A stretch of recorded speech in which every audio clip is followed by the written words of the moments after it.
Uncle आपको पता है कि घड़ी लेफ्ट से राइट क्यों चलती है, मतलब क्लॉकवाइज क्यों चलती है? हाँ, क्योंकि घड़ी अगर एंटी क्लॉकवाइज चलेगी तो उससे चक्कर आ जाएंगे और वो नीचे गिर जाएगी, टूट जाएगी। फिर हमें टाइम कौन बताएगा?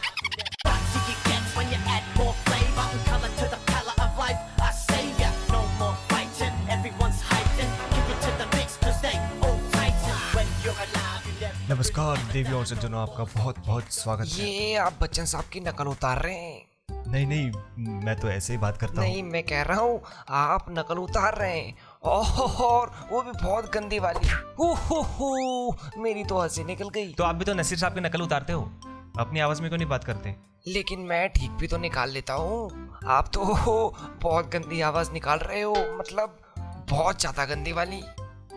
आप भी कोई सुरीली आवाज नहीं निकालते। ऐसा लगता है जैसे आपके गले में ना बर्तन साफ करने वाला कूचा अटक गया हो।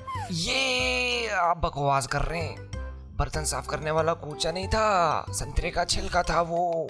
संतरे का छिलका खाते हो आप? साहब, मुझे किसी ने बताया था कि संतरा हमेशा छील के खाना चाहिए, लेकिन किसी ने ये नहीं बताया कि छीलने के बाद छिलका नहीं खाना चाहिए। मैंने खा लिया। वाह, क्या कमाल का काम किया आपने। आपको ना लोग प्यार से सही बुलाते हैं, मैडी। मैड यानी पागल और मैडी यानी महापागल। ये एक्सेप्टेबल नहीं। ये बदतमीजी हो रही है। ऐसे लाइव शो में बदतमीजी, एक रिस्पेक्टेड पर्सन की बदतमीजी। आपको होस्ट किसने welcome back to our show. Myself Kiku और ये अंकल मैडी। तो अब चलते हैं उस सवाल की तरफ कि घड़ी लेफ्ट से राइट क्यों चलती है। क्लॉकवाइज जिसे कहते हैं वो लेफ्ट से राइट ही क्यों? राइट से लेफ्ट भी तो हो सकता था। इसके पीछे क्या लॉजिक है?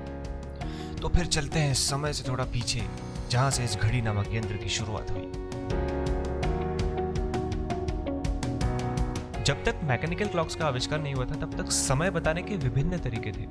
थ्रू आउट द हिस्ट्री, पूरे इतिहास में सूर्य की गति से समय को मापा गया है। और स्पष्ट रूप से कहें तो सूर्य के सापेक्ष पृथ्वी की गति, the motion of earth relative to the sun. Time keeping का सबसे पुराना रूप 3500 BC शैडो क्लॉक या सनडायल्स।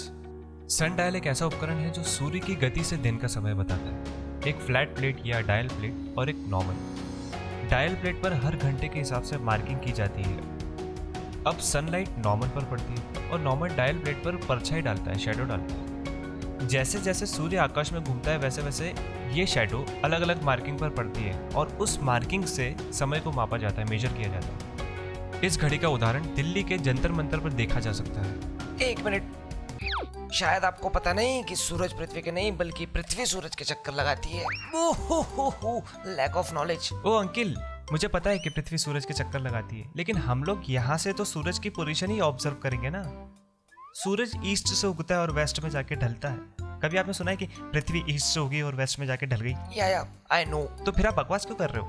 मैं तो आपका टेस्ट ले रहा था कि जो शो होस्ट कर रहा है उसे कुछ आता भी है या नहीं। मुझे भी आपका टेस्ट लेना है। आप इतने महाज्ञानी, महावैज्ञानिक, महाचतुर, दुनिया में आपके महानता के कितने चर्चे हैं। I know. तो फिर एक बात बताओ, सूरज ईस्ट से उगता है, वेस्ट में जाके ढल जाता है। यस। उसके बाद वो कहाँ जाता है? वो घर चला जाता है। है क्या? उसका भी जीवन है। वो दिन भर तुम्हारे सिर पर थोड़ी मंडराता रहेगा। उसकी ड्यूटी खत्म, वो अपने घर। फिर चांद आता है, क्योंकि उसने नाइट शिफ्ट ज्वाइन कर रखी है ना।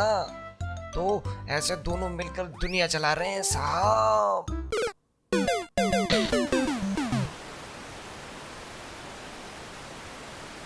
14वीं शताब्दी 14th सेंचुरी में नदन हेमिस्फीयर में मैकेनिकल क्लॉक्स का आविष्कार किया गया था और आविष्कारक स्वाभाविक रूप से चाहते थे कि घड़ियां आकाश में सूर्य की गति का अनुसरण करें, फॉलो करें। नदन हेमिस्फीयर में सूर्य आकाश में लेफ्ट से राइट की डायरेक्शन में जाता हुआ दिखाई देता है और इसीलिए सूर्य की गति का अनुसरण करने के लिए, फॉलो करने के लिए घड़ी के हाथ क्लॉक हैंड्स बनाए गए, लेफ्ट से राइट डायरेक्शन में चलते हुए, या जिसे हम आमतौर पर क्लॉकवाइज कहते हैं। हम नदन हेमिस्फीयर में अगर हम साउथ डायरेक्शन में फेस करके खड़े हैं तो हम सूर्य को लेफ्ट डायरेक्शन ईस्ट से राइज होते देखेंगे, फिर ओवरहेड और फिर राइट डायरेक्शन वेस्ट में सेट होते देखेंगे। As simple is that. सोचें तो सदर्न हेमिस्फीयर में मैकेनिकल क्लॉक्स का आविष्कार किया गया होता तो क्लॉक हैंड स्टाइल पर राइट से लेफ्ट की डायरेक्शन में चल रहे होते और फिर हम इसे क्लॉकवाइज कहते हैं। डू यू नो, कुछ जूइश और अरेबिक क्लॉक्स हैं जो एंटी क्लॉकवाइज चलते हैं और शायद इसी वजह से जूइश और अरेबिक कैरेक्टर्स राइट से लेफ्ट डायरेक्शन में लिखे जाते हैं। So this is it guys, thanks for watching.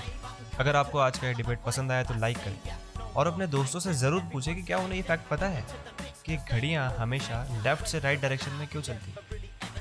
और एक खास बात, एक प्राचीन काल से चला आ रहा लाल रंग का सब्सक्राइब बटन उसे दबाकर सफ़ेद कर दीजिए। और मैं तो कह रहा हूँ जाकर अपनी घड़ियाँ देख लो, कहीं उल्टी तो नहीं चल रही।